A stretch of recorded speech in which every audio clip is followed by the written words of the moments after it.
Everyone, welcome. TYM Podcast episode. We'll find out later. This is Storms. I'm very fortunate to have with us. We have Gerchap. We have m2dave. We have mastermalone.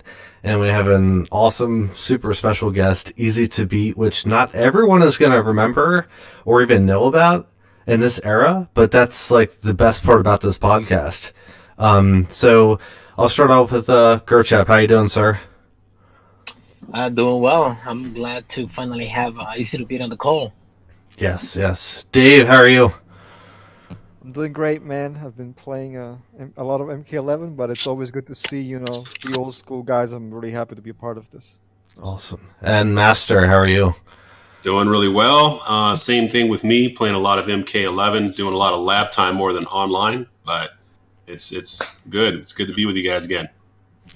And eazytobeat, whose name is probably is that anyway? So easy, sir. It's great to have you here. How have you been?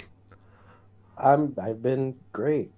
I haven't kept up with any of the games since those 3D era days rather.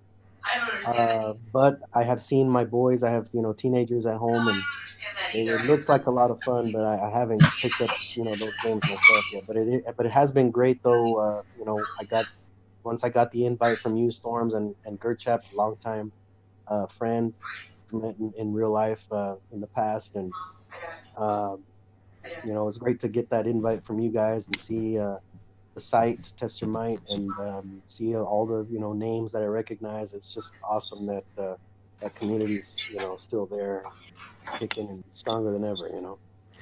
Yeah. It's nuts. It's actually kind of like going through a time machine right now because if you've been away for all that time and we were able to get a hold of you and just have you back. I mean, I don't even care if you're playing the game. It's just great to have you back within the community just to discuss things with you. And so, I think between maybe Master Malone, Gerchap, and maybe Dave, I'm not sure, but myself, I don't really know a whole lot about you other than you're a name that I saw on the boards. I knew that you were part of like a very dominant clan back then, and you were not easy to beat at all.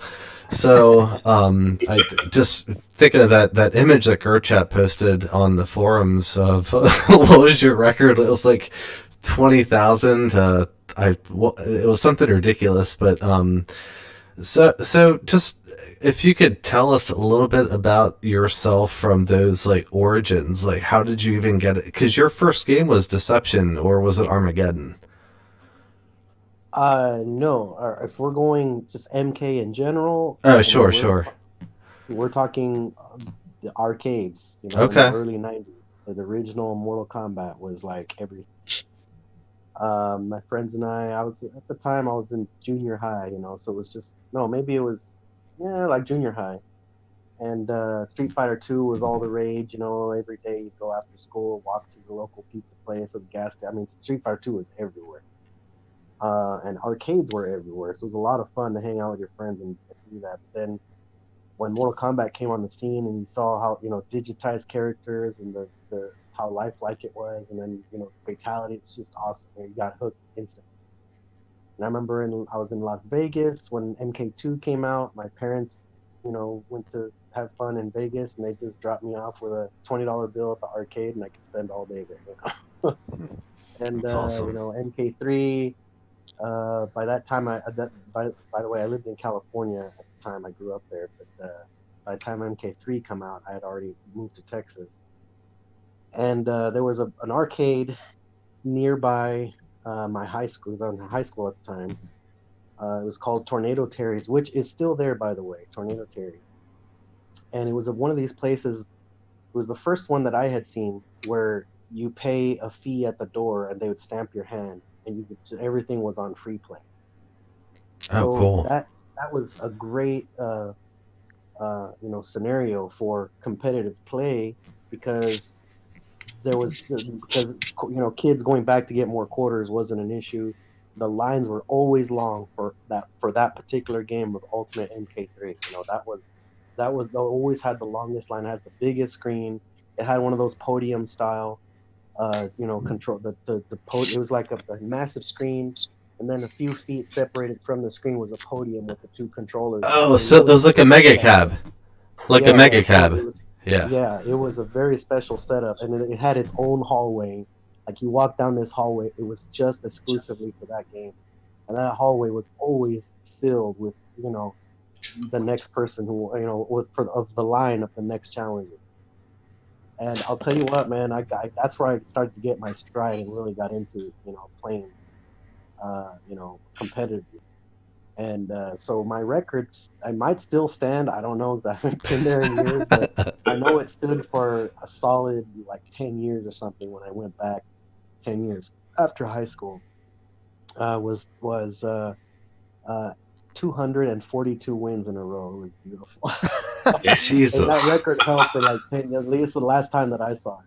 Well, who was your main my character, friend- or did you just play with like the I roster? just played with everybody. I love that game. But That reminds me of favorite your. characters were Nightwolf. Nightwolf, man, I could play him like the back of my hand. He was like an extension. Knowing That how is to that is playing with everyone. That's an easy to beat syndrome right there. That is, as you can see in the video that he uploaded with me and him playing, he played with literally everybody. That was a long series too. I think it was like 40 matches or something. It was. And so on MK3, it was Nightwolf and Cabal, of course. Those were my favorites, but I could play with pretty much any of them. And then kind of died down after Ultimate MK3. MK4 was fun, but I never really got into it. And then the 3D games came along. I had just bought an Xbox and played MK Deadly Alliance just locally with a couple of friends. I thought it was cool, the 3D aspect. It was just more refined than MK4. The detail of the game, the stances, I thought was awesome. The ability to switch to 3 different stances on the fly.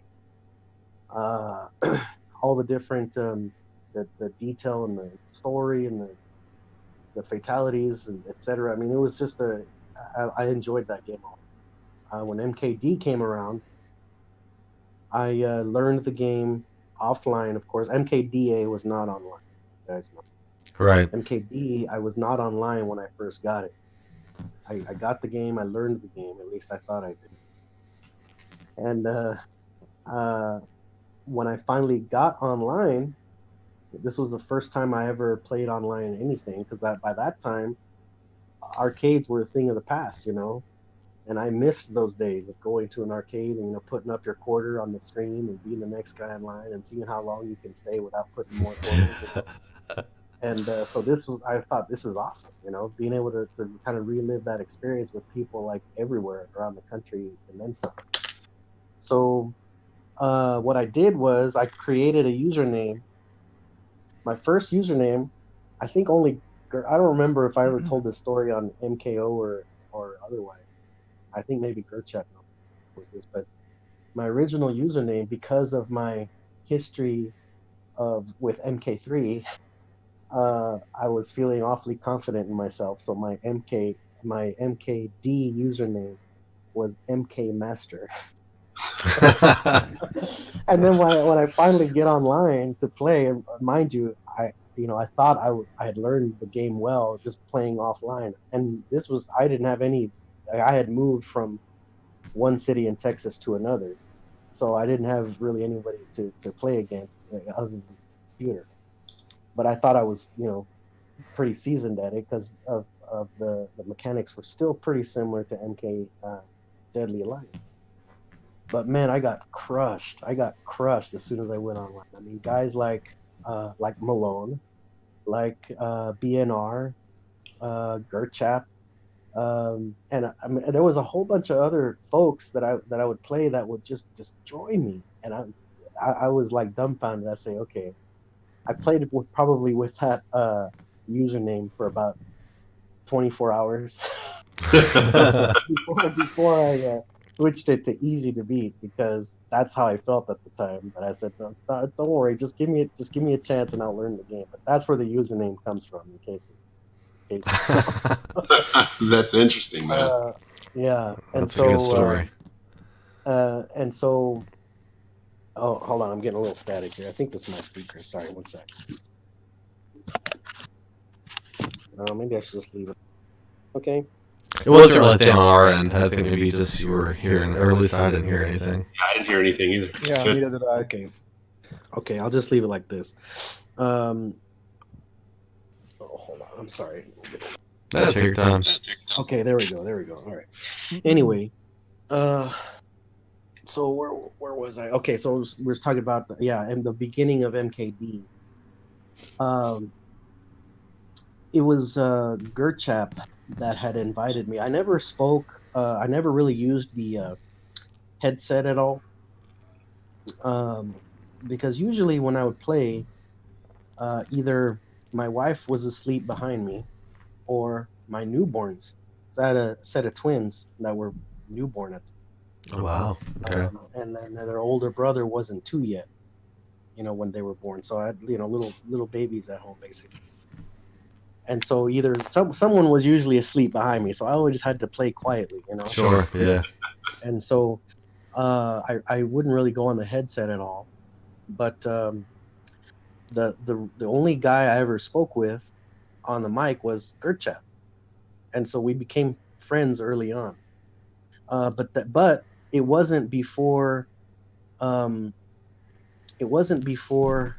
Let me see. It was probably a few months, of playing MKD online without being aware of any forums, without being aware of, without talking to anybody. Because again, several months had passed before I actually started talking to Gerchap and then learned about the forums. But in that time, I kind of developed my own, opinions in my head about how to play the game. And early on, I had these delusions of of what's the word I'm looking for? Maybe righteousness or something like that. This code of honor is what G-Roy would call it. I remember of not, and G-Roy, that was another guy, man, that would just absolutely annihilate me. But I would not back down. At first, I would back down because it was a real hit to your ego when you were that 242 wins guy in a row, and just getting crushed like that. So I would play if I couldn't figure out the whoever I was playing against, I would just move on. I would hit no and try somebody else. And I know that's like a noob thing to do, but at first that's how it was. And then it was later on when I realized, okay, the only way to really level up is to play people that are much better than you. So I didn't care how many losses out, right? Stick around, keep trying to figure not just the opponent's characters, but the opponent themselves and how that person plays, what their styles are, Right. And anyway, and so so that kind of code of honor, quote unquote, was I didn't like OTGs is what they were called, off the ground moves. And also the free throws. We're talking about MKD right now, which were a prominent part of the game. Yeah. So by limiting myself to say, oh, I'm not going to play anyone who uses this, you can imagine how limited my little very opponents was. Oh yeah. But Gerchap was one of those guys, and that's why we became friends at that time, because I would play him a lot because he would play he would play clean. Like his Borracho was crazy good, but it was different than all the other Borracho players, And so I liked that, and so we just kept playing, and we kind of, and I improved playing against Gerchap and various other guys that I learned to, that I played against. I'm trying to remember some of the old usernames, but man, it's been a long time.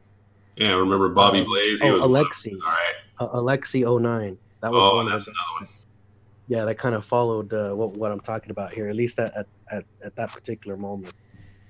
And anyway, but as the game as time went on, you start to open your mind a little more, you know. And toward the end, I wasn't uh, trying to avoid those players anymore. I would play everybody toward the end of MKD.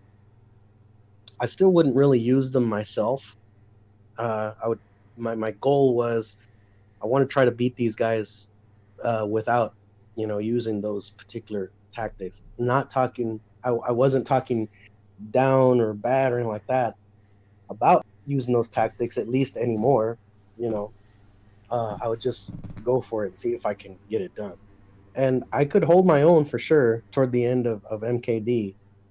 I remember right like maybe there was a couple months left of MKD when I finally was able to beat G-Roy, and that was like a huge deal for me. He was like he was one of those guys that I could never beat him.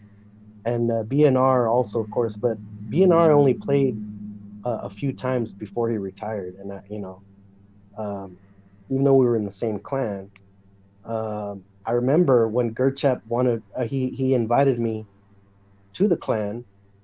There were other the other members also had to give the thumbs up, and the only guy to say hold on, wait a minute, was BNR.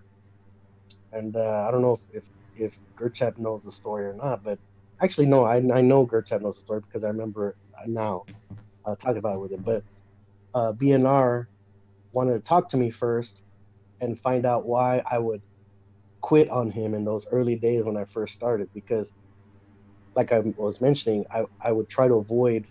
I at first I had that opinion of these OTGs and free throws are crap, and I didn't like to play against people that used them.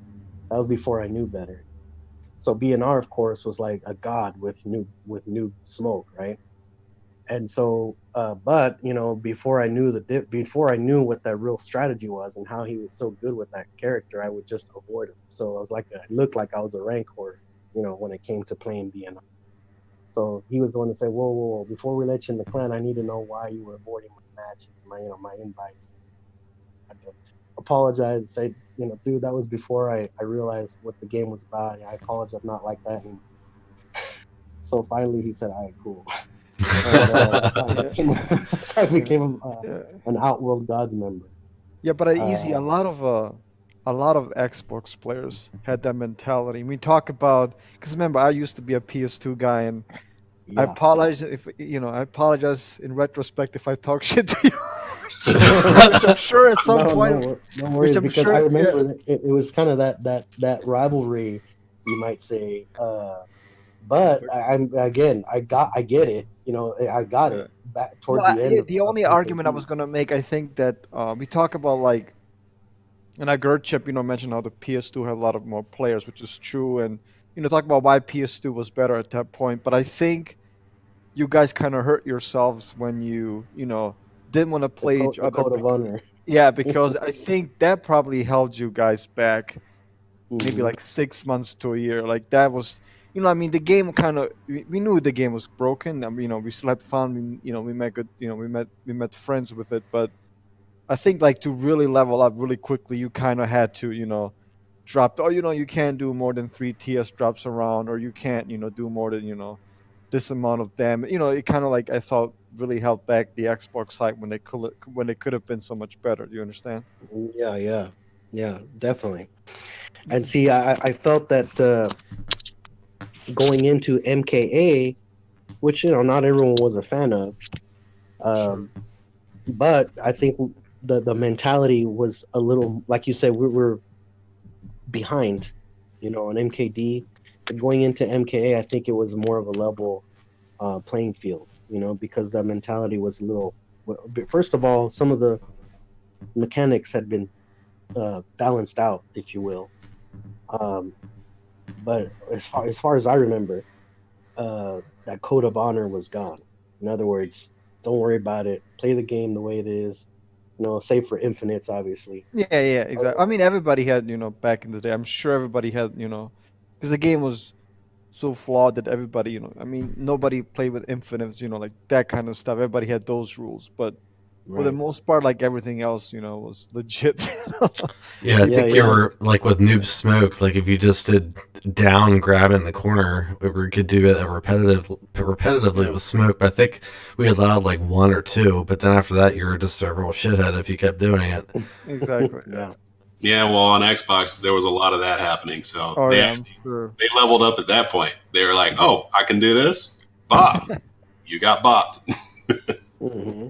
Yeah, I mean, one thing we Yeah. gotta keep in mind is just with in respect to the level of PS2 and level of Xbox Live, Deception was our first game online, and we're just it's again two worlds kind of coming together. Not just the offline crowds that as sparse as they might have been. First time coming online to meet everyone, and we were all kids at the time, so we weren't going to be. Sure. So I mean, it was just like the kind of like the grassroots of our online experiences. Again, it was the first game online, so but just Yeah. a lot of good history. Oh yeah. Yeah. And but like we were talking about, so by the time MKA rolled around, the they had tried to at least balance it out to where it was hard to find something to abuse. It wasn't until the broken mechanics of aerial Yeah. combat came around, like the infinite 3 3s. If you all Yeah. remember that, that was Yeah, I remember that. You guys don't remember my warning that I gave when I found Yes, combos? yes. Because yeah, put it was that on there. you will perish, right? Yeah. That Oh, was the guy. yeah. My warning was, air combos. That's automatic infinites. well, didn't you say that when you went to E3 to give the notes to the developers that someone had suggested that? I did. Yeah. No one heeded my warning. I was like, I tried, guys. Yeah, I think that I'm sure all of you remember they fixed a lot of that free throw stuff. They fixed a lot of those, because remember at first like nobody was like, oh wow, like all this stuff is gone. Like, Master Malone's secret, document really worked, But then as soon as Check, I don't think it was exactly Check, but I'm sure he was involved. So, like he found a lot of that aerial stuff. I was like, okay, here we go again. Like then it was like the game kind of felt like a deception, but in a different way. That's right. Yeah, if it was there there, wasn't Check any- found it. There were still broken aspects, but they were just different, and Exactly. also Exactly. even if you could pull off, if their connection was strong enough, of course, because that had a lot to do with it, but even if you could pull off infinite air cancels, if I remember right, were found by Check, that would allow you to cancel the combo, the air combo in the middle of the combo. You'd fall down, but the guy would stay floating in the air, which wasn't supposed to happen. You can jump up and continue the combo. And you could do that over and over and over and over and over. But if you look at the life bar, I mean, you're just doing it to show off because it's not taking any extra life. The life bar doesn't move after a certain. Yeah, it was more of a time infinite at that point. Yeah, exactly. And then later on, it was You Will Perish, who was a killer Scorpion player, but he found the 3 3s, where you just hit the 3 button a couple times in the air before you land. Scorpion lands, but the guy stays hovering for a second and enough time to do it again and repeat over and over. And so that was, I remember, You Will Perish. And then we started, I remember specifically playing with red saline. And because I remember he said, well, you have to have there's a certain connection you have to have, otherwise it's impossible. And so I remember playing with red saline and like just practicing with him. No, it's not. It could be done. We just kind of practiced off each other, and doing that. That was on the Xbox side, of course. I really never got it. I never played on the PS side. And then real Infinite, I think. Like a simple infinite. I think the only one that had it was Jade, if I'm not mistaken. Like teleport, throw, teleport, throw, teleport, throw. Huh. Correct me if I'm wrong, guys. But I I'm think pretty there sure might have been another one with. I don't know if you remember that Kenshi string. I think it might have been 3-3. I don't Oh remember. yeah. Where the two double poke to the Yeah, that midsection. thing was like plus a freaking billion. I mean, it was something insane. Yeah, and I never understood why the game would do that. I mean, you can't block, you can't do anything versus that. I know. I think they just probably messed up. I mean, you still see it. Like obviously it gets fixed now in in a freaking month if there's anything like that, even if not weeks. But back then I think he just does 3-3, walk up 3. It was something insane. It was still I think skin. I don't remember so easy exactly. to do. Yeah. It was- And I think one that I actually found interesting, not that it's excusable, was the meat one, where if you somehow cancel his backbreaker, like you extend, it's almost like a cover throw. And Malone would know what I'm talking about. It was Okay. almost like a third strike stuff. Yep. You extend the. I mean, Okay, you can so- get into it if you want to, but go ahead. Okay, so just I think because I used meat a lot in MK. He was one of my favorite characters, and see if this is what you're talking about. But you could do the regular backbreaker throw, which was one button. It took 20%. It was very overpowered big time. And that button, it wasn't like you hit the throw button and he just extends his hands out and grabs. That particular throw, he would actually lunge forward and grab. Yeah. And again, 20%. But it set the guy up. That particular animation was once the guy's on the ground after his back's been broken and 20%'s gone, the guy's on the ground. It's not a recoverable situation. Like you can't stay on the ground and do a wake up. It's a forced animation where the guy just has to stand back up. And in that time, meat, if you did a parry cancel,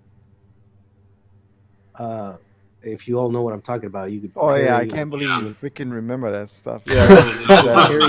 You could do a parry cancel and where he would lunge slightly because when you parry, he would take a step forward and put his hand out to parry the move. Right? Exactly. It's kind of like a He carrot took throw. the step That is forward, exactly a but you carrot cancel throw. it. Yeah, the But you carrot cancel it with the throw that you just did, the backbreaker throw, and so not only does he have the slight step forward of the parry, but he'd also have the lunge of the throw. So by the time the guy is getting up, meat's already picking him up again for another backbreaker. So that could That's be right. done So pretty over and much over. it would just like extend the throw's range even more, which would kind of Yes. pick you up as you.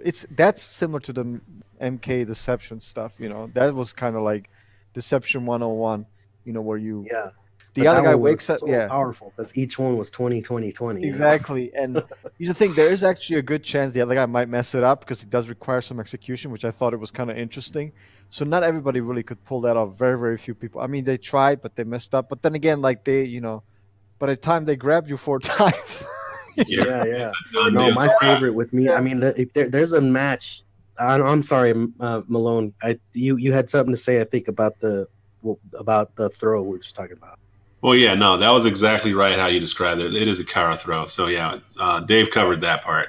But, yeah, it's exactly the same mechanic. You just use a move that would normally lunge you. You cancel that animation for something else that you want to use, and now you've basically extended the range of some move. So that is a Kara throw. So you did that to me quite a bit.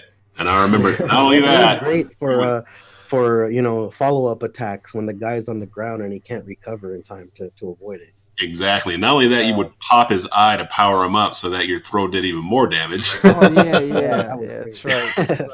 Let me see. Also, another thing that was because you were just mentioning that it took some practice and Execution. detailed execution yet to get it. Another thing that I really enjoyed thanks to Czech's discovery. I mean, Czech, right? He would discover also. I realized when you think about the button combinations, I say, man, how does he figure this stuff out? But Sub-Zero's Impale was one of my favorite things that came about in MKA. Do you guys remember that? That was but he wasn't even amazing. supposed to have that in MKA. That was actually a holdover move that that he figured out how to trigger it.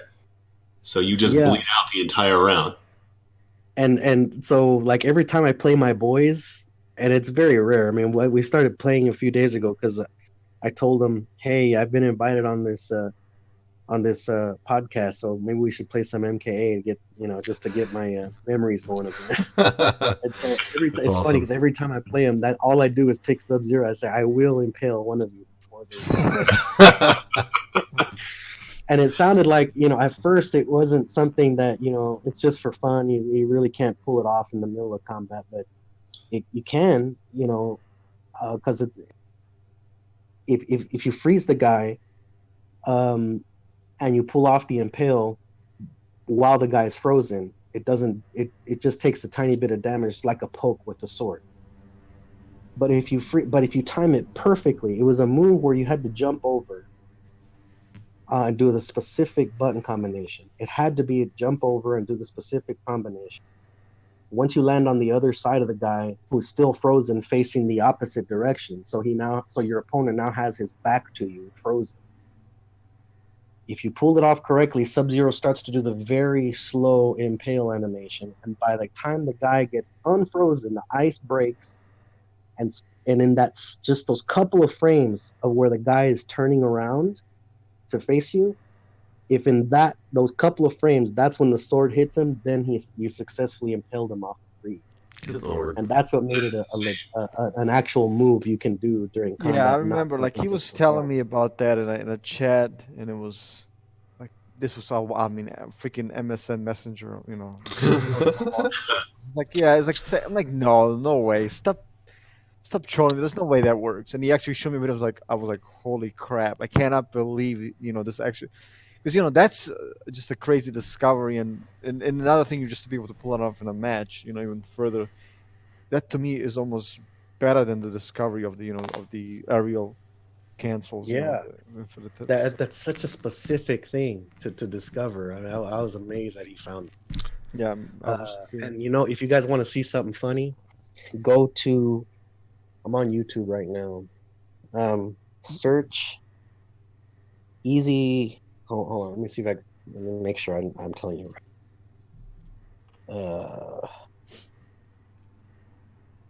right. Some of you might remember. Some of you might remember on the forums, where Pig of the Hut and Misofly made a video. It was a parody video, a series of videos actually. To face you, right?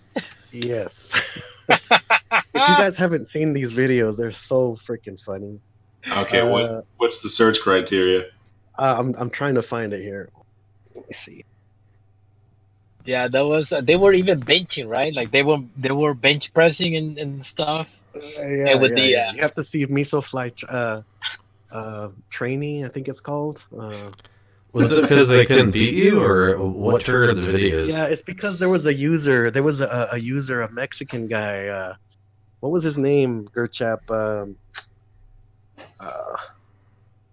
Oh man, what was this guy's name? Wasn't Champion Tiger? No. No, it wasn't Champion Tiger. Oh man, what the guy's name is on the tip of my tongue here. Victor Wapo. That was his name. Oh yeah. Wow, I remember that guy. So this guy, I remember seeing the name. So this guy Victor Wapo on the forums, playfully. So I mean, he wasn't being a dick. It was just funny. He would say, I offer these rewards, and they were usually like very vulgar, crazy things that he was offering. I offer these rewards to whoever can be easy to beat, in a match 10-0. And it was like riches and whatever. I mean, it was crazy things that he was offering, right? But it was just for fun, obviously. But you guys played the match. Yeah, so it was it was a series of videos that Pig of the Hut and Misofly, they got together in person, and Pig videoed everything. So you see them in on these YouTube videos in person, training, quote unquote, to face easy to beat, But I was a part of it, but people didn't know that at the time. And so we did this together just to put a parody video online, and it was a lot of fun to do. But in one of the reason I bring this up is because we were talking about impales, and in one of those matches, I impaled Pig, and he had never seen the impale move before. And these were real matches. I had to throw the matches on purpose, but do it in a way where you couldn't tell. There's some parts where you could tell, but they had to seem like legit matches. And so at the end, spoiler alert, they win 10-0. And at the very last match, I actually pick Blaze and try to win, and I don't. And right at the end, it says opponent quit. So I was doing all the things that you weren't supposed to do. You know what I mean? But that was all part of the joke. So if you go and search Easy to Beat spelled with an S, because Pig would always misspell my username. Easy to Beat spelled with an S, and Misofly, and you will see it. There's a whole bunch of results. I'm trying to look for the actual training, because he separated all the videos into separate files. Yeah, I found one of them. Misofly versus Easy Beat match 4.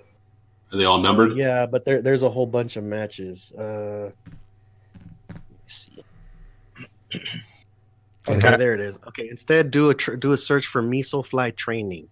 I found that. Yeah, and so watch that when you get a chance. It's really funny. And then when you see, there's a spot where you see Pig is using his camcorder to record the speaker off of his cell phone, and the person that you hear on the speakerphone is me.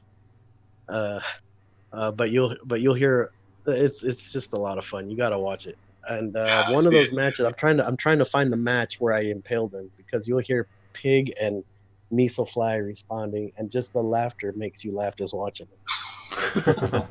I want to. Yeah, I think he plays the drums too, I believe, right? Yeah, he does. In order to train to beat you. Yes, he does. He does. I don't see how that correlates at all. No, he plays the drums. He throws darts. He lifts weights. Oh, it's hilarious. And make you flex. He also does some little baskets on one of those tiny kid baskets that you can hang on a door. Oh my god. Yeah. That's great. Oh, I found it. It's a Misofly War number 5. Sounds like a musical session. Yeah, the one you can find it as the hold on, because I found it. The Training of Misofly. That's the title. Yeah, that's the original one. Yeah, but if you want to see where Pig gets impaled, it's Misofly War 5. All right, I will cue that up later on. Yeah. Anyway, so it was fun times, man, and all that was just through the forums. Those kind of things come about when you make friends online. It was a lot of fun doing stuff. Well, eazytobeat, I hope you don't mind me asking, because I'm kind of curious. Have you played, the new, MKX and the newest one, MK11 at all? Has anything kind of caught your attention? Well, I'll tell you, the new game, MK11, it looks awesome. I sit and watch my kids have owned all of them. They have MKDC, they have MK9, MKX, MK11. Excuse me, they've played them all, and they look great, especially this newest one. But I haven't played them myself. The only one I did try to play at the very beginning was right after MKA, which was MKDC. I played through the story mode, and I played one match online with Pig of the Hut. Speaking of Pig, and he absolutely destroyed me. Basically, it was a repeat of that MKD story I told you about, trying to learn the game offline and think. Well, he was a Shang player in that game, wasn't he? Well, when I played him, his main guy was who's the bad guy, the bald guy? Drummond? Lex Luthor? No. Lex Luthor. Oh, never mind. Wrong game. Yeah. Yeah, MKDC. Yeah. And so, he crushed me. I mean, I was really impressed with how good he was. So when did you feel like you kind of your interest kind of faded away a little bit, and you were more like in a that family moment man? when Pig destroyed me? Pretty much, yeah. And then, but at seriously, the same time, or is that like just kidding? Were you serious right there? No, it was a combination of MKA had already, died out, of course, and you mentioned, Family Man, and that's Sure. at that time, you got little ones who are growing, and also, I've been in business for myself since I was a kid myself, so That's awesome. there's a lot of responsibility there too, and so just the timing, just growing up, that kind of thing. I mean, I'm not saying that you can't be play games and be mature. Obviously, you can, because there are people that do it. But I just kind of lost interest because I didn't want to I didn't feel like I could take the time to learn brand new mechanics. It just feels one thing to pick up a controller and know it with your eyes closed. You know what I mean? Right. And another thing to start from scratch, because the mechanics changed so much. I mean, you just had 3 games in a row, DA, D, and Armageddon, that all played on the same engine. So you felt that, okay, it's just evolving, but you still know it. You know what I mean? You just have to learn the new little nuances. But when they completely changed the engine, I'm sure I could learn it, but I just didn't I wasn't feeling it at the time, to take the time to learn. Well, even like just looking at MKX and MK11, the run button is gone. They added a crushing. Like it changes a lot, and I'm not even sure I like that, because I think like a game like Street Fighter, even Tekken, they seem to they have a little bit less changes, whereas with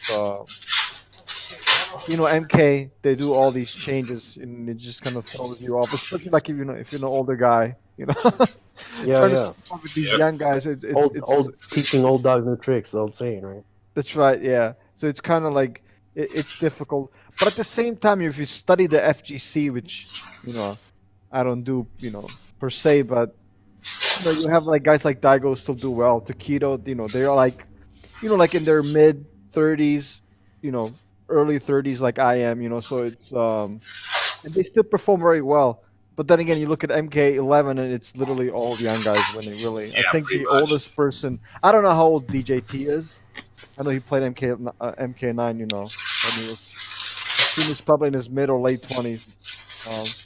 And I don't know how old Gross is. Talk about Sonic Fox, Samij, and all those guys are Tweety. All those guys are very, very young. So it's hard to compete. These are like high level players in MK11 that you're talking Yeah, about? exactly. Yeah, exactly. So, and is it still separated by console?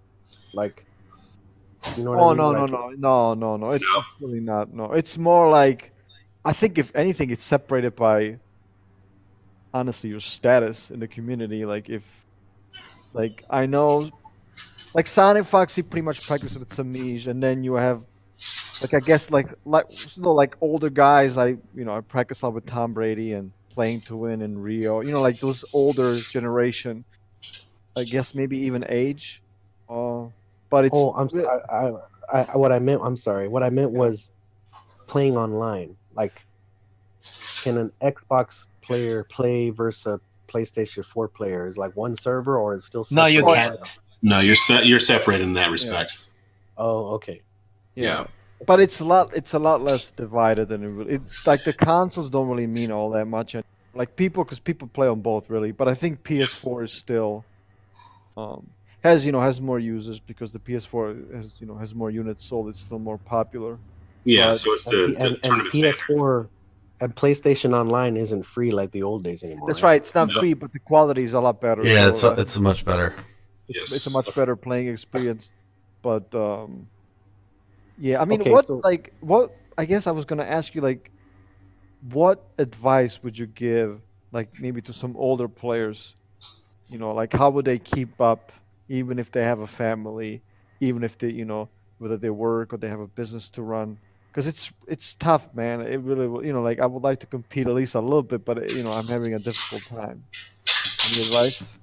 Well, I mean, honestly, what's kept my attention, at least like kind of one eye, you could say, on the world of MK is is my boys, my kids, because I see them playing, but I get my own juices flowing, so to speak, when I invite them to the other room to play on the old console, which is a lot of fun. And they're actually quite good. I mean, I'm surprised how versatile they are. You go from one game with totally different mechanics to the other, and still can play well. And anyway, so also watching some of these old videos, that kind of gets those memories going and makes you want to pick up a controller. I'll tell you, I've had to stop myself from getting on MK11. I mean, because part of you wants to, but then the other part says, "Oh man, if I get online, I'm gonna have to learn everything." And You're not that sucked I in. couldn't. I'm sure. Yeah. I like I mentioned on one of those messages on the boards. It's like the old MK slogan was, "It will consume you," spelled with a K. And so that's what I'm afraid of being consumed again. I'm sure it would be a lot of fun. Yeah, funny. But so as far as advice goes, I'm not sure if I'm the best person to give that advice because I haven't done it myself. But Well, but the interest is there for sure, just based on memories. Like I mentioned, like my whole kind of backstory there from MK1 all the way to those 3D era games. That's a big part of your life, and big part of things you do for fun, and just doesn't just go away. It stays with you, even if it's just in memory. But when you see this whole new generation of people, just having so much fun and going to tournaments and things like that, and even having sponsors and making money and stuff like that on things that you did as for fun as a kid. I mean, that's shows how much it's evolved, and you want to maybe get a little piece, be a part of that rather. yeah, that's So true. it's very tempting to want to get started. So that's It great is. for those that do, and for those that haven't yet, like kind of in my situation, maybe it'll be worth it sounds like it's a balanced game, and it'll be worth trying for sure. I definitely Uh, recommend it. I do have some well, advice for you, Dave, uh-huh. because I'm in your situation where you've got life before games, correct? Yeah. Yeah. Well, not So, only do I want your advice, I would also like to get your opinion since oh yeah, you've been playing definitely. it, always been like a technical kind of guy, and I'm interested in what you have to say. Oh yeah.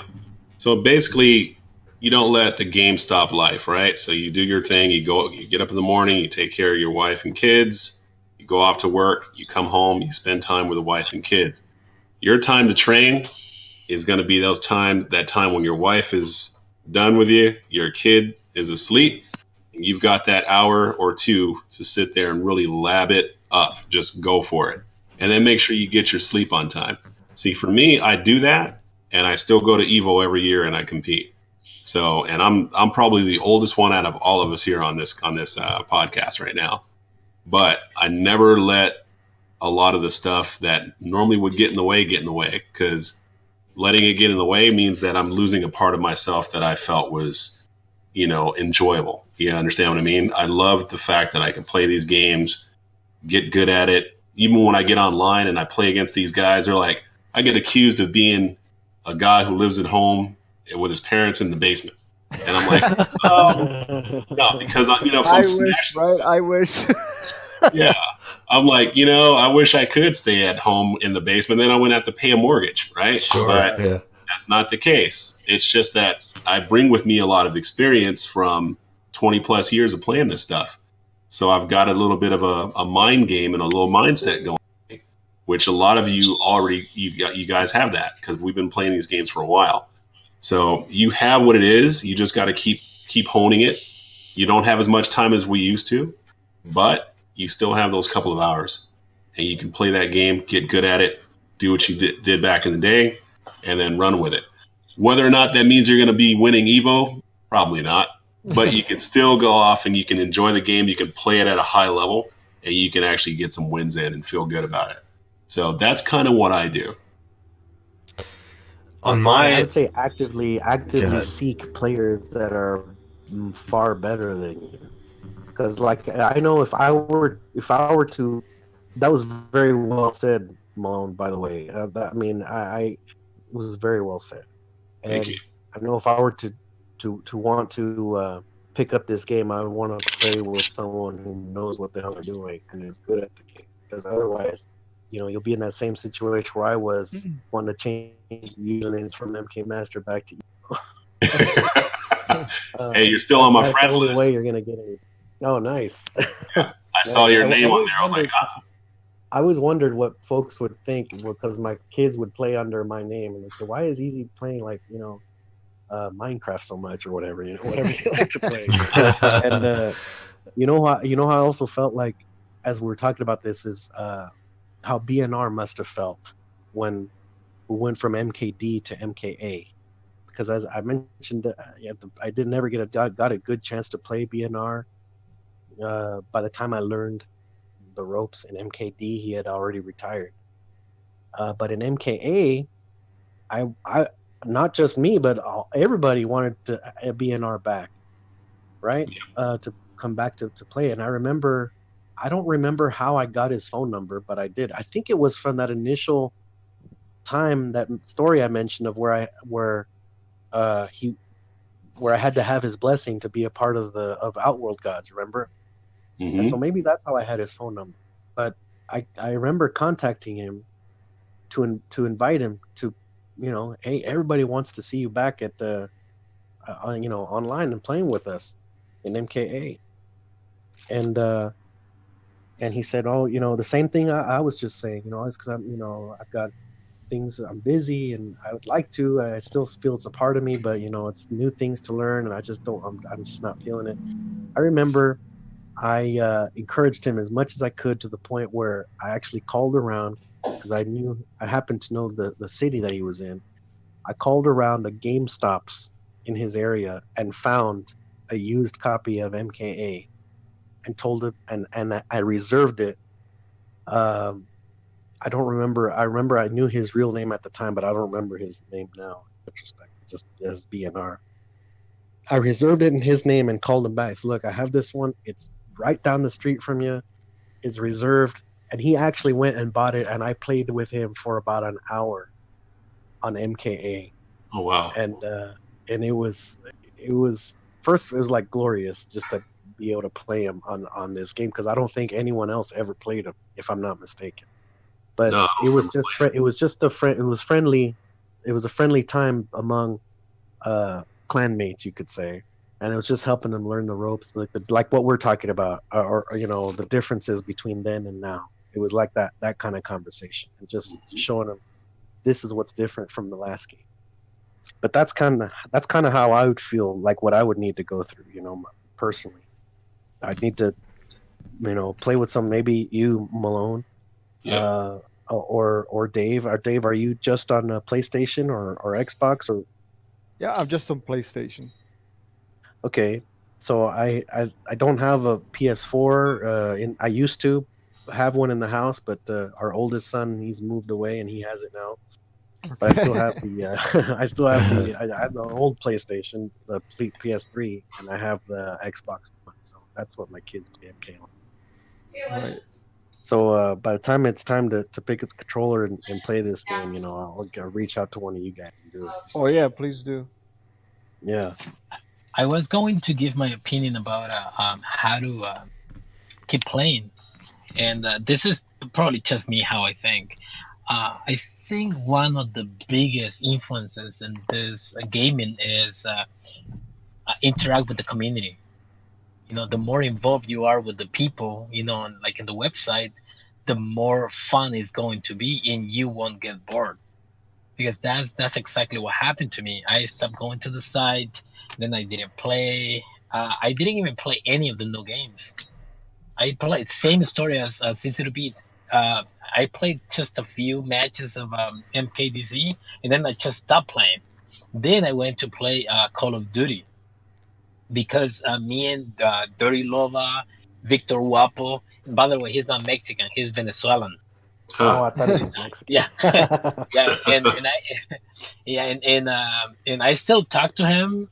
We've talked. Well, it's been like a few weeks, but I'll get him back to the forums. That's for sure. So he's in Venezuela. That's probably the reason he's not active, because you know how it is there now. Yeah, that's true. Yeah, and but shout outs to him. I'm gonna tell him to listen to this. A great guy. We used to play a lot, man. I stopped playing Mortal Kombat, but I kept playing games, Call of Duty every night, man. You know, easy. You know how I am with gaming. So, but yeah, that's the best advice that I could give the people, not just you guys, but in general. You know, like just keep going to the site, keep watching videos, streams, and that's, to me, that's how it works. Because since I rejoined TYM, I couldn't get my account back like in all the other websites that I visit. And then after Storms got it back for me, I posted, and a lot of the old games started posting on the site, and it just felt good, you know. And it made me buy the game, and I haven't really played it because I just don't have the time. But first of all, I just have to put the Xbox, do my setup in the living room, because all this mashing buttons, man, is gonna make my girl pissed off. Yeah, that's another problem. Yeah, I already tried. It's not like, it doesn't feel like before, you know, like this. I was playing, and man, I couldn't even play a game because a lot of button mashing. And I mean, I'm not good, you know, so I was mashing a lot of buttons. And I'm like, man, I can't play this. So I just turn on Netflix and watch a movie. It's a lot of fire, right? I mean, it's more fun. So. Yes, that's a great point. By the way, the forums have a lot to do with that. That's an excellent point. That's a good point. And also watch tournament videos. Yeah, like watch for sure, and all that stuff. Watch that stuff, man, because it really helps you really get involved with what the community is actually doing with the characters that you might want to play. And then also the commentary on that is pretty good most of the time. Usually. I know the Summon of Time was like the commentary. They had a lot of commentaries and commentators, and commentary on that was just great. They were switching out and everything, and apparently no one can really beat Sonic Fox, by the way. Of course. That's what I was about to ask. Is there any like super dominant player that's Sonic Fox? And the only player that I guess people have their eye on, in my perception, that has gone to one tournament so far and has been beating Sonic online, and Sonic can't beat him. But this guy's only character so far I think I'm aware of is Liu Kang. It's Ninja Killa. That's right. This dude is nuts. I think people would love to see him go to a tournament where Sonic Fox is and finally like take him out and like dethrone him. But I watched that last tournament. Great. He's a Johnny Cage player. No, Liu Kang. Liu Kang. He also uses Liu Kang in MKX. The thing about Sonic Fox is that he knows everyone. He plays everyone, and he's But more importantly, if you study Sonic Fox, he is the best in the world. And remember, I don't say this usually about Sonic Fox, and because I kind of, I've been critical of him in the past, but he really isn't the best in the world at breaking out these games at an extremely lightning fast pace, to the point where, not even the Japanese can do it this fast. That's how this guy does it. So you give him a new game, and he's gonna find the best stuff in a matter of days, if not hours, and he's gonna abuse it, and nobody's gonna be able to touch him for like 6 months. But once the game kind of settles down, then everyone catches on. Yeah, everybody kind of catches on. Then you maybe have some Miij who can beat him, maybe a Tweety. Scar was the only one who beat him, if I'm not mistaken. Yeah, Scar was it. Scar, you have somebody like Scar who can beat him even at this time. But other than that, man, he's not gonna lose. In this he loses here and there, but like I swear, the dude, it's almost like he's taking it easy on his opponents, because when he gets to, if you watch Evo, oh hell, I forget what year it was, 2015, 2016, I forget, but anyway, he's against Tekken Master, and it's like the iconic shot where he finally takes off his like furry cap, because he's he's getting very close to losing like the world title, and he just like he just like switches into like some crazy mode. He's like Hulk Hogan back in there, when he rips off his shirt. Gosh, yeah, like it's like now, you know what? Now it's serious. No, but again, I don't think he's necessarily unbeatable as much as I'm impressed by his ability. It's almost like that Justin Wong factor when he used to break down games, and and Tokido used to pick up the top tiers and nobody could beat him. Like that's what he's doing. Like it's that once in a generation type of stuff. And again, I usually don't say this stuff, but it has to be said. It really, really does, because nobody really can do this aside from him. And he's a young guy. He spends a lot of time with the game, and he makes a lot of money doing it. So really, really good for him. And again, I really want to stress this. It's his ability to pick up these new games and break them down almost instantaneously that makes Sonic Fox who he really is. Well, like his Jackie gameplay, like he was saying something about her grab, like if you parried out of a grab or broke the grab, there was still like in a mix-up. Yeah. It was something that he figured out, and that's why he was using Jackie. Even if you broke the grab, he could still hurt you. Exactly. Yeah, he can still put you in a mix-up. So that's something people haven't really explored. And he kept doing that. Yeah. Exactly. He kept winning, even though he has so Geras and Aaron Black, those are like the quote unquote easy top tiers, if you will, at this point at least, but not too. Aaron Black and who? Sorry. Geras. He's a new character. Now, one thing with Sonic I would give him props with is like he was very open to telling people, after he won a match, exactly what he was doing and how to do it. So like he was, giving the community, information on how to do like what he just did. Yeah, and that's good. Yeah. You got to give shout outs and props to that guy, because he's the only one that I've seen so far that will bust out a mercy on you in a tournament setting. Yeah. Give me a second chance, right? And still beat you. Yeah. It was pretty bad, but I was like, dude, he just mercied that guy and then whooped his ass again. So if you all don't mind, let me do like some rapid fire type questions just to get myself caught up and some of the things that are in my mind about the game. So, for example, Malone just mentioned Mercy. So that's something that's back in the game all the way from Ultimate MK3. What's the point of the Mercy? The point of the Mercy is to basically throw shade at your opponent, telling them how bad they are. Okay. All right. Because in MK3 it was specifically to perform an animality. You had to do a Mercy first in order. There are some things that are in there. There's certain brutalities that get opened up when you do that, but I don't know if they are, but some people do. Okay. Another question, just some mechanic type questions, quick ones. Like, for example, a quick recovery when you get knocked down. That's been around since MK1 by pressing duck. By ducking, the moment you touch the floor and releasing duck, you instantly stand up.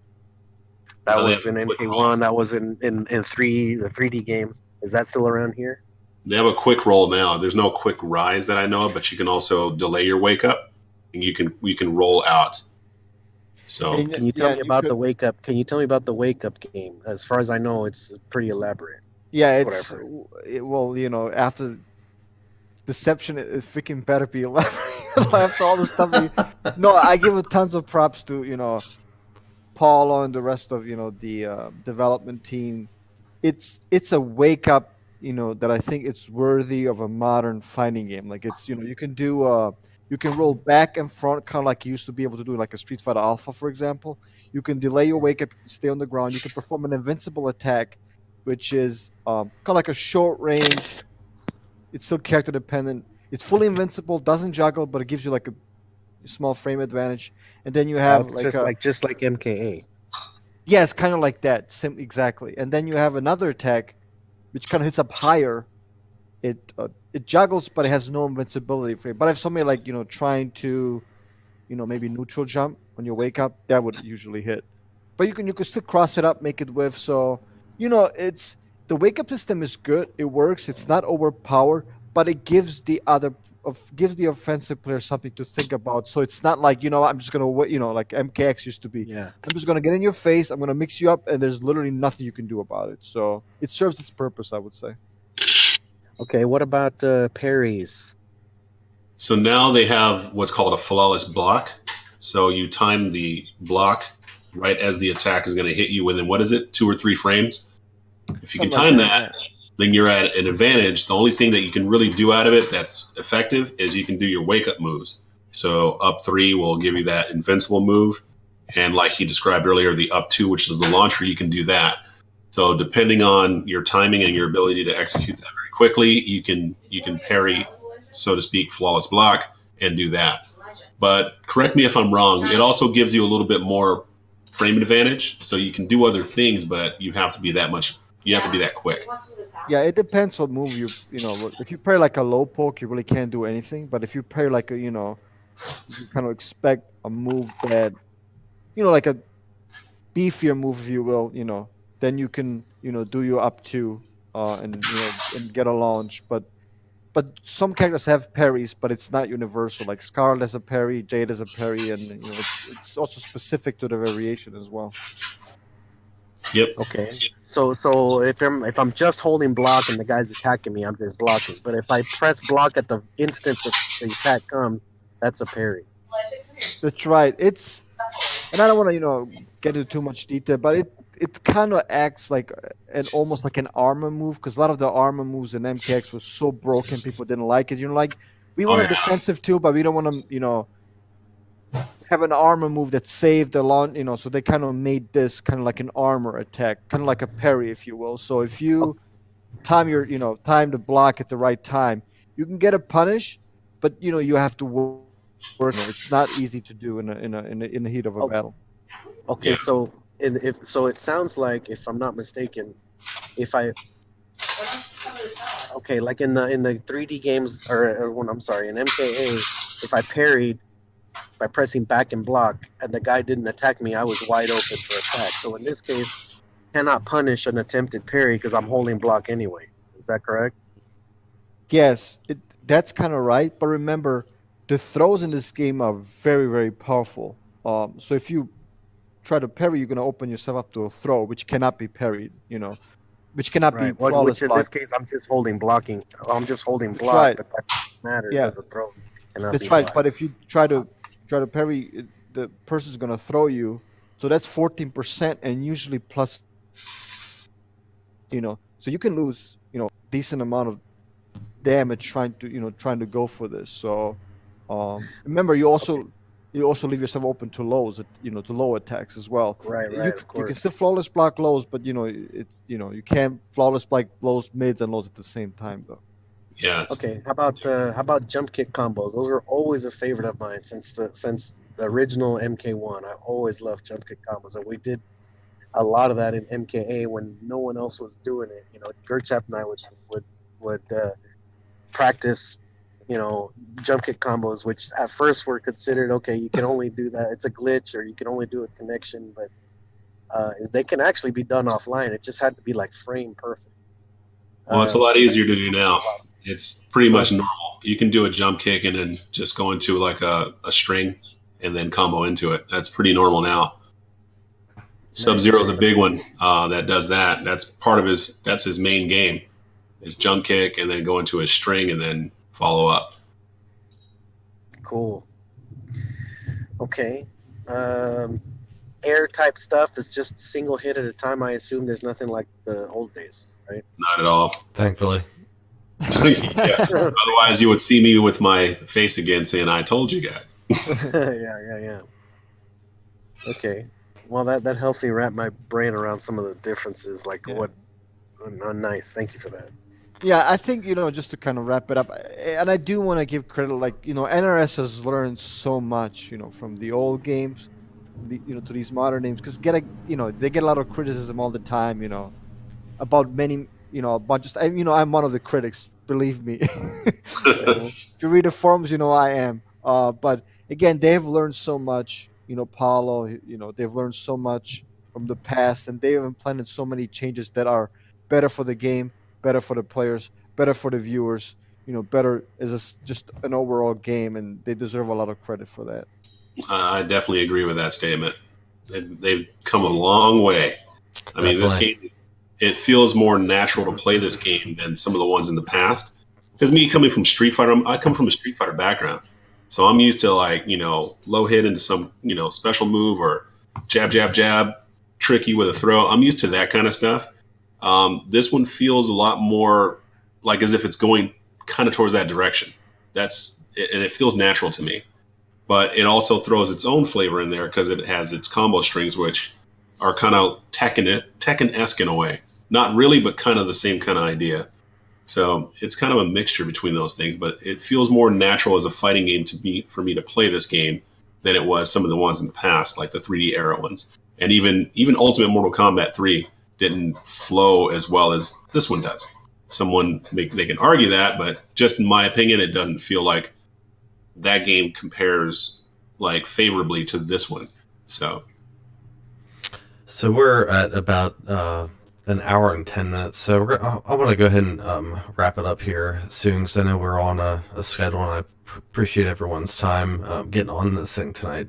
One question I wanted to kind of go around the table here quick and get your feedback on is the question I've actually been wanting to get a podcast going for a little while now. It's actually specifically for this. It might not even be so much of a question anymore because, people might have gotten their main character now. But the whole character crisis, like when the game first came out and people were not realizing who they want to main, or for me, for example, I wanted to get into Noob or I forget who else. Noob or whatever. Anyway, it doesn't matter now, but I tried out Noob. I wasn't feeling him, so I ended up started playing the Collector, and the Collector, you don't really see him anymore in a competitive level, but just wanted to get some of your feedback as far as like recommendations for players picking a main character, because for example, DJT, he's known to be a Sub-Zero player, but in this Summon of Time tournament, when it's on the line, he's playing Baraka. So Dave, we'll start with you. Any feedback or recommendation or advice that you give to others? You talking about as far as picking characters?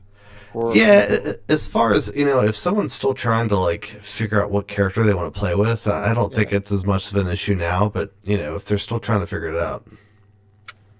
Well, I mean, I think it just depends, kind of what you like. It's not even necessarily. I've always been a zoner. I like the characters to keep away, but I think in this game it's a little bit different. It's kind of like MK9 to me, but without some of the strongest zoning that we've seen. So I think it's kind of more offensive based.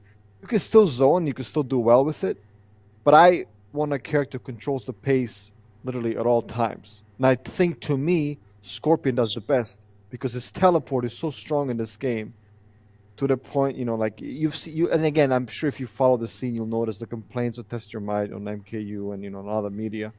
But that tells me he controls the pace of the match. So even though I really don't like Scorpion all that much, I do enjoy his controlling pace, pretty much at any time, almost like a tombstone drop, if you.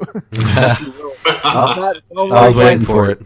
Not to that extent, though. Take it easy. But I think with any, you kind of you almost have to mess around. I think this is kind of where the time-consuming thing comes in. So you're gonna pick characters, you're gonna lose, which sucks. But in the meantime, you can kind of figure out, what you like. Even some of the characters you maybe thought you would never play. You just kind of have to experiment, and unfortunately, it was a lot of time and also a lot of losing. So that's kind of my advice, I guess. All right, Chap, we'll go with you next. I haven't had a chance to really play online. I'm still debating on which character. I tried Noob, but I didn't really like him. I didn't really feel him. But at the same time, I haven't really given a chance, But I just the concept. I like him, and I'm gonna try more and see what's up. I'm waiting for Shang Tsung though. Oh yes, that's my boy. Yeah. Yeah. That one, even if I don't like him, I will play with That is not a fair weather fan right there. that man. We'll I'm see if that loyal. holds He's true. not my boy. You'll see, right? You'll see. I just he morphed to all of them. Like in MK2. That'll be a technical feat, but we'll see. Yeah, I think it's gonna be impossible because it has to load. It has to load the entire roster before the match starts in order to do that. Yeah. That would be awesome. I don't think that's gonna happen, but we'll see. Yeah, based on how the game is, the engine and all the graphics, I don't think that's gonna happen. It will require a lot of work, and it's probably gonna be like laggy or stuff like that. Mm-hmm. Yeah. So Malone, how about you, sir? So my recommendation is not to always be a huge fan of your favorite. What I always do is go through the roster, I pick somebody, and I play with somebody until they feel right. And at that point, I'm pretty much far away from my favorite. I've gotten lucky a few times with Melina. She's usually my favorite, but she's not here this time. But in this particular game, I found out playing Jackie was super fun. And I was like, well, I think this is going to be my character from now on. She's got a lot of string cancels and stuff that just mixes up your opponent, leaves them open for stuff, and just breaks guard. I love it. So I'm like, all right, I'm just going to play this one because she feels right to me. That's what I advise. If you go through the roster and you start messing around in the lab and you go, wow, this feels comfortable. This feels good. Even if it's a character that may not be the strongest in the roster, you're going to get to the point with that character where they're going to be competitive. No matter who it is, except for if they're so lacking like Devora. But in any case, you just pick until you find somebody that feels right. Awesome. And Easy, how about you, sir? I think Malone, he just hit the nail on the head. I was having this particular conversation with one of my boys, like yesterday. Or the day before, where we talk about, the look of a character or a favorite character or new. Downloadable content. So I want to change the way the guy looks, or I want to customize him this way or that. I say, look, it could be just a gray blob of a body. What matters is how does that character feel? What's the mechanics? It's almost like it needs to be an extension of yourself. Right. If you feel that character, like personally, what I always looked for, and this is of course going back, however many games it's been now, back to MK. The things I would always look for, does this character have fast recover moves? I always liked to play fast. Like, what moves could I use where the character recovers quickly to where I could go on to the next move or avoid the guy's counter move, right? What kind of mix-ups can I do? Does the character have great, 50-50? There was those were the specific things that I would look for, among other things. But again, I couldn't have said it better myself. Malone hit the nail on the head. Go down the roster and see what feels right. Don't worry about what character it is, what colors, what costumes, none of that stuff. What I feels think you're right. I think you're right, because that's what I did. And I tried Baraka because I just liked him, but I didn't really like his 50-50. And I'm exactly like you. I like to be very fast. I don't really zone. I just go for it. But I just didn't feel him. Yeah, I just didn't feel him. That's why I just moved on. And then I haven't really played. And by the way, by doing that, I remember a few folks that would ask for advice in those old times. I say, you know what? Learning that roster, you still end up with your favorite characters, right? Regardless of whether you like to play the whole roster or stick to 2 or 3 or 10 or however many you like. But because you know the roster, you know what to expect from the guy that you're playing against. Sure, because you 2 strengths. That makes you a stronger player because you know what to expect, what to counter, how to counter. And that's what we used to do, remember? Yeah. That I loved back in the day, man. I loved playing full roster games with whoever would have the time to do it with me. Minus Mob, what we called it, Moloch, Onaga Blaze, and I think Taro and Goro. Those were the characters we wouldn't pick, but everybody else, let's go down the roster. It was so much fun. Oh yeah, I took a lot of heads out with Motaro. He had some invincibility. Oh man, your Motaro yours was just an absolute beast, and the close second behind you was Misofly. I remember it was awesome. Yeah, he did pick him up. The invincibility frames that he had with that kick, man, was crazy. It was awesome. But then anyway, so that was another quick question. I know we're wrapping up, but I that was another question I wanted to ask before we finish, because we're talking about this. Is in this new game, I noticed my boys, as they, before a match, all the options they're going through before they hit, before the match starts. Like I remember you hit a button to pick your guy and the other guy hits a button to pick his guy and the match starts, but you have to pick this thing and load that thing and choose this and that. And I'm saying, well, what is all that, And so apparently, it's like I don't know what are they doing? Are they loading stances, loading special moves? Are they picking custom? What are they customizing before the match? It's the variations. Yeah, it's variations, and I mean, I think this is probably another story for another time. Trust me, because there's so much to talk about. This. Yeah, there really is. Yeah, but they're pretty much loading variations. There's some tournament variations that that are only for tournaments, and then you can make your own stuff, and that's what people really want right now. But let me just people like that, doesn't it? Didn't that we look down upon that with the create a character? Yeah, but they did, and there's a balance system in place, and we can talk about this next time because there's a lot to talk about this, and what's right, what's wrong, should this be the tournament standard or not? Because this is kind of like open up a can of worms right now. So let's do that with another podcast because I'm interested in talking about that subject. Yeah, we definitely I could see that being a major challenge, at least for someone like me. That again, as long as I know what the other guy's moveset is starting the round, I know how I'm gonna verse this guy. But the only thing about it comes into the round with the thing that's different about it, it's not your strings that you're picking. You're just picking special moves, like Street Fighter V. You're just picking the basic moveset is the same for that character has his basic moveset that doesn't change. It's just the special moves that it's just different sets of specials. Yeah. Like, because I noticed in the previous MK, I don't know if it was this one or the one, MK X or MK9, but you had to pick a stance before the match started. It was MKX at 3 stances. MK. So that doesn't exist anymore. It does. It's just different, but that's the can of worms. Yeah, I see. Yeah. So you can't switch stances on the fly like the 3D era. No. You don't hit the whole L1 or on PS, the PlayStation side to continue your combo. Like now, it's different than that. I mean, it's similar in a way, like in a very small way, but no, it's like kind of completely different. But so I wanted to 10 words. We'll say this. Yeah, we'll start coordinating on the scheduling that one. I wanted to actually we'll go ahead and wrap it up here because we're toward an hour and a half here. But as far as picking a character, I wanted to kind of combine, especially what Dave and everyone else said about picking a character.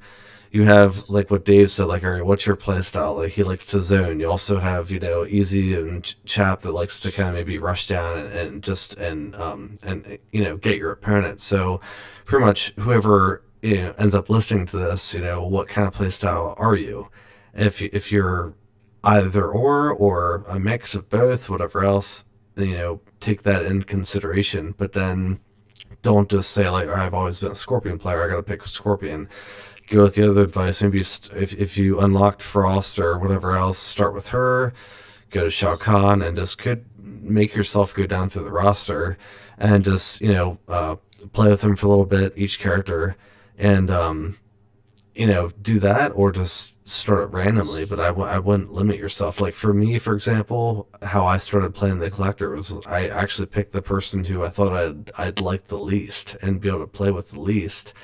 And granted, I haven't played in a little bit yet now, just haven't had time. Same with Chap, but I end up really liking Collector, but I'm also a sucker for the aesthetics and how they look, which I know that's kind of against some of the rules here, but obviously that stuff's customizable. But when it really comes down to the competitive side to it, a lot of really good feedback here.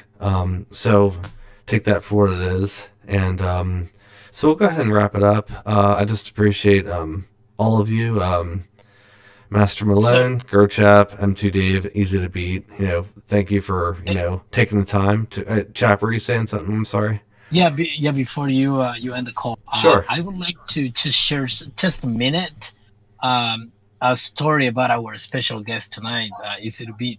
You mentioned the 20,000 win record that he had back in the day. Right. So I want to share why and how he got to the 20,000 win mark.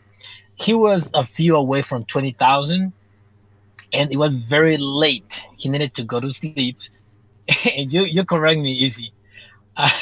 And minutes passed and no one was challenging him. And then when he was about to turn off the Xbox, he got this guy, but he was a few away from the 20,000.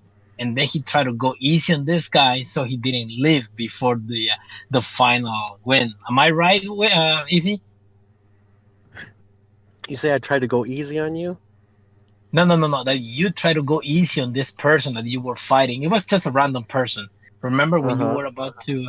You don't remember this? You shared this years ago, and I remember very well. You were waiting. Oh, I was afraid the guy was a rancor. And, yeah. Okay, I that's remember why you now tried.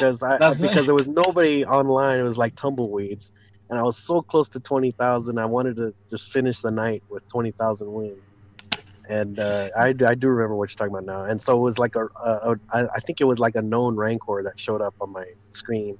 So I hit yes, and I let the guy win a couple of times so that he wouldn't leave, because I knew if I won once, the guy was, because he was known for that, So and then finally I and that whatever was like the third match, I let it get close, and then I beat the guy on that last round. And luckily he didn't, pull the connection, and that's true what Gerchap said. I can't believe it. Yeah. And I went back over a decade. Damn. Yeah. So that's it. But you've always had a crazy memory for all the details of the history of the community. That's for sure. Yeah, he knows everyone's names. Everyone who from it's pretty nuts. Gerchap knows like everyone. So, anyway, we'll go ahead and end it here. So, everyone, thank you for joining, and thanks for your time. So, Master Malone, Gerchap, m2dave, eazytobeat especially, thanks for your time, and we'll coordinate another call, and we'll kind of go from there. Storms, I appreciate you inviting me. I'll tell you absolutely. Another quick thing. It'll only take a few seconds. Sure.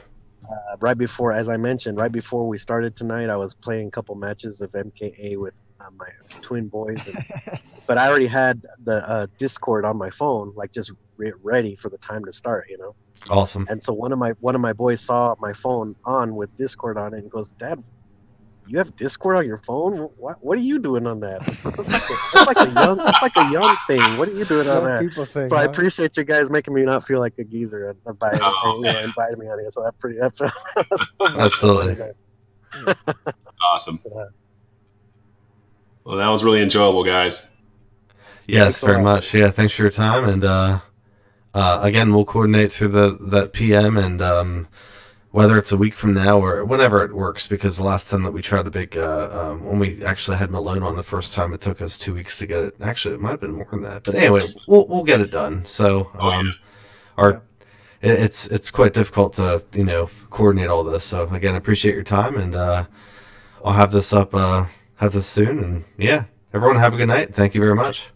Thank you. Hey guys, thank you. Take care. Everybody. Bye. Good night.